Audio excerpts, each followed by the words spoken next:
क्षेत्रीयतावाद और स्वायत्तता की मांग। भारतीय संविधान द्वारा ऐसी संघवाद की स्थापना की गई है जिसमें स्वाभाविक रूप से केंद्र शक्तिशाली है। विगत कुछ वर्षों से ये मांग की जाती रही कि भारतीय संविधान के संघवाद से संबंधित प्रावधानों पर पुनः विचार किया जाना चाहिए तथा राज्यों की केंद्र पर अत्यधिक निर्भरता को कम कर दिया जाना चाहिए। ये मांग की गई कि राज्यों को अधिक स्वायत्तता दी जानी चाहिए। स्वायत्तता की मांग के साथ साथ यदाकदा पृथकतावादी नारे भी दिए जाते रहे हैं।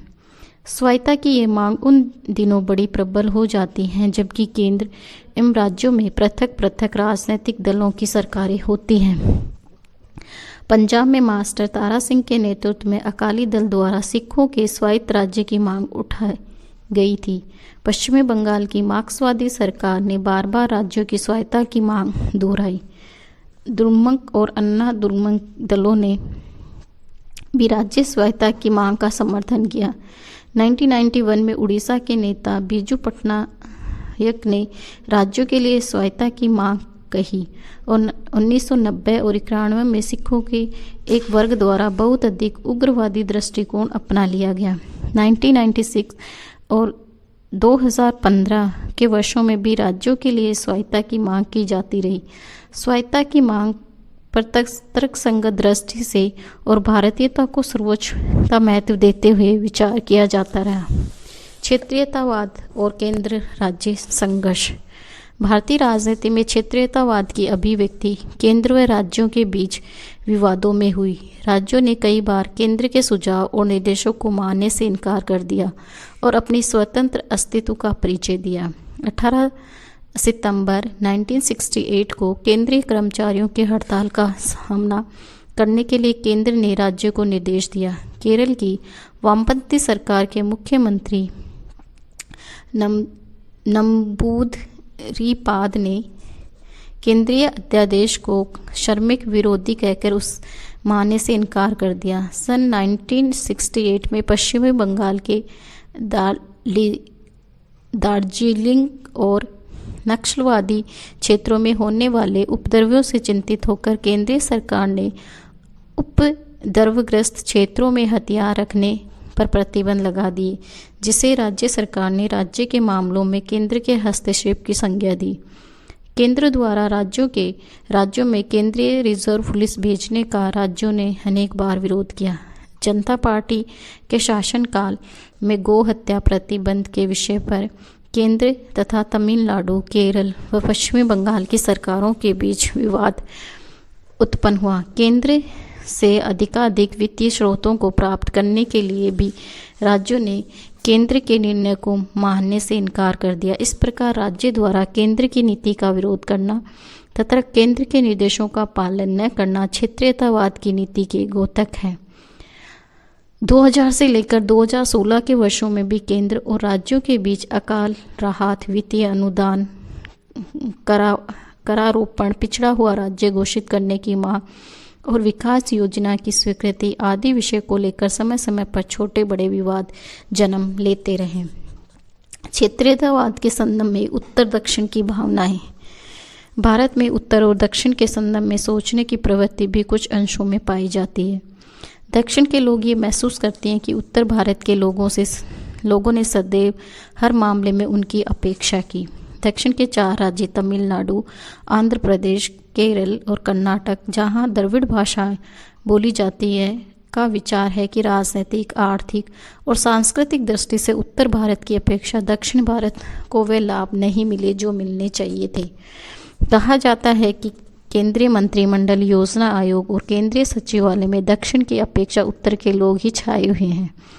दूसरी पंचवर्षीय योजना में 2.240 करोड़ रुपए की राशि में से दक्षिण भारत को मात्र 521 करोड़ रुपए ही दिए गए। इस्पात के सभी बड़े कारखाने रूरकेला, भिलाई तथा दुर्गापुरा उत्तरी भारत में ही है। दक्षिण की अपेक्षा उत्तर भारत में उद्योगों का जाल बिछा हुआ है। दक्षिण के राज्यों ने केंद्र सरकार की भाषा नीति का डटकर विरोध किया। दक्षिणी राज्य ये मानते हैं कि हिंदी उत्तरी भारत की भाषा है और उन पर हिंदी जबरदस्ती थोपने की एक चाल है। वे मानते हैं कि अन्य प्रादेशिक भाषाओं की भांति हिंदी भी मात्र एक प्रादेशिक भाषा है। अन्य द्रविड़ भाषा जैसे तमिल, तेलुगु, मलयालम और कन्नड़ से हिंदी इतिहास एवं साहित्य की दृष्टि से अधिक समृद्ध रही। दक्षिण के राज्य चाहते हैं कि प्रशासन की भाषा के रूप में हिंदी के बजाय अंग्रेजी को चलाया जाना चाहिए। हिंदी को वे उत्तर भारत की साम्राज्यवादी मनोवृत्ति का परिचय मानते हैं। लेकिन इन सब के बावजूद देश के बहुत बड़े वर्ग की सोच ये है कि उत्तर दक्षिण के प्रश्न को महत्व नहीं दिया जाना चाहिए। 1950-70 के वर्षों में उत्तर दक्षिण विवाद तीव्र रूप में प्रकट हुआ, लेकिन इसके बाद ये विवाद मंद पड़ता गया तथा 1980 और 2016 के वर्षों में उत्तर दक्षिण विवाद लगभग शांत हो गया। क्षेत्रीयतावाद के संदर्भ में भाषावाद। स्वाधीनता के तुरंत बाद मुख्य प्रश्न ये था कि देश की राष्ट्रभाषा और उसकी लिपि क्या हो। भाषाई अल्पसंख्यकों को जिस प्रकार संरक्षण दिया गया, संविधान में हिंदी को राष्ट्रभाषा घोषित किया गया। भाषा के आधार पर राज्यों का निर्माण और पुनर्गठन हुआ। दक्षिण के लोग हिंदी भाषा का विरोध करने लगे। वे राज्य भाषा के रूप में हिंदी को पसंद नहीं करते। उनका कहना था कि हिंदी इस स्थिति में नहीं है कि वह भारत की राज्य भाषा बन सके। भाषा को राजनीतिक हथियार के रूप में प्रयुक्त करने की प्रवृत्ति बढ़ी। भाषा के प्रश्न को लेकर उत्तर तथा दक्षिण के राज्यों में हिंसात्मक आंदोलन हुए और राष्ट्रीय एकता संकट में पड़ गई। मॉरिस जोन्स लिखते हैं कि दक्षिण भारत ने हिंदी का जोरदार विरोध किया।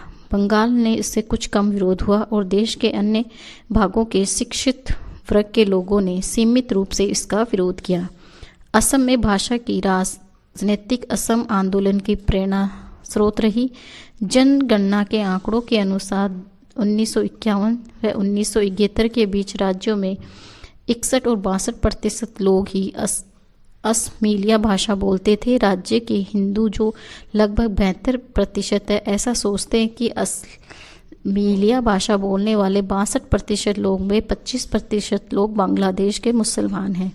उनका ये मानना है कि इन मुसलमानों ने केवल उनकी इस्लामी भाषा बोलना शुरू किया ताकि उन्हें पहचाना न जा सके कि वे विदेशी हैं। असम के लोगों को भय है कि एक बार स्थिति सामान्य हुई और बांग्लादेश से आए मुसलमान अपनी मूल भाषा बंगाली का प्रयोग शुरू कर देंगे और ऐसी स्थिति में असमिया बोलने वालों का प्रतिशत 36-37 रह जाएगा। दूसरी ओर बंगाली भाषा लोग, जो इस समय असम की जनसंख्या के 20% हैं, उनकी संख्या में 25% वृद्धि हो गई। इस प्रकार राज्य में बांग्ला भाषा भाषियों का प्रतिशत 45% हो गया, जो असमिया बोलने वालों की प्रतिशत से 8-9% ज़्यादा होगा। इसलिए असमिया भयभीत हो जाते हैं। इन लोगों का कहना है कि बंगाली अच्छे पदों पर है और असमिया भाषा को तिरस्कार की दृष्टि से देखते हैं।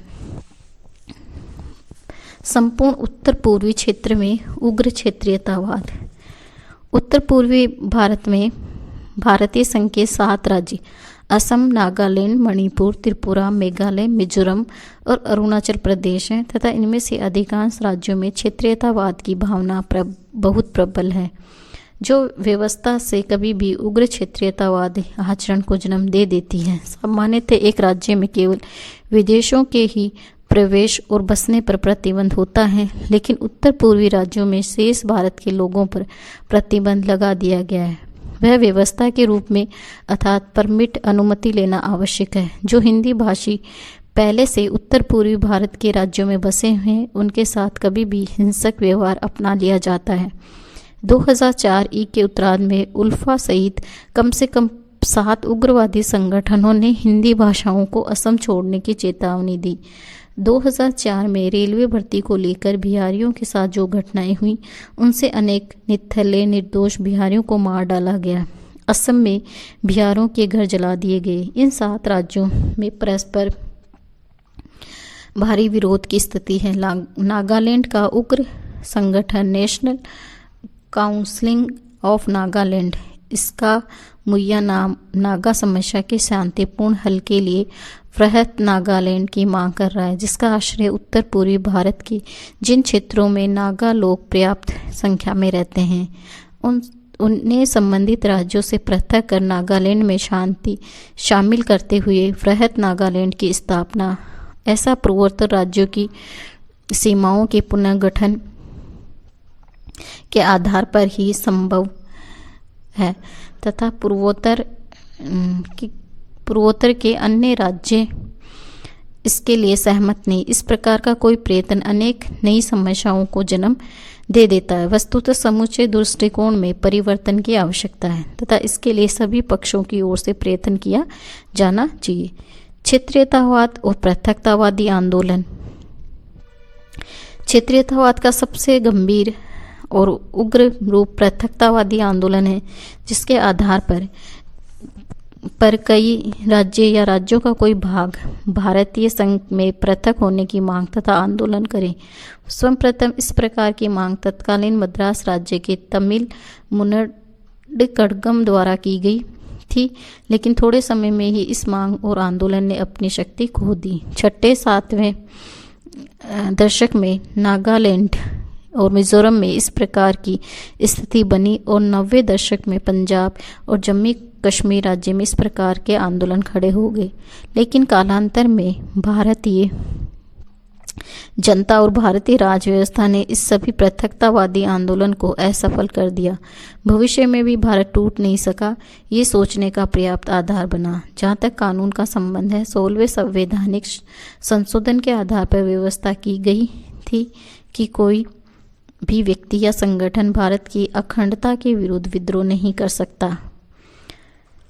आज के लिए इतना ही। धन्यवाद।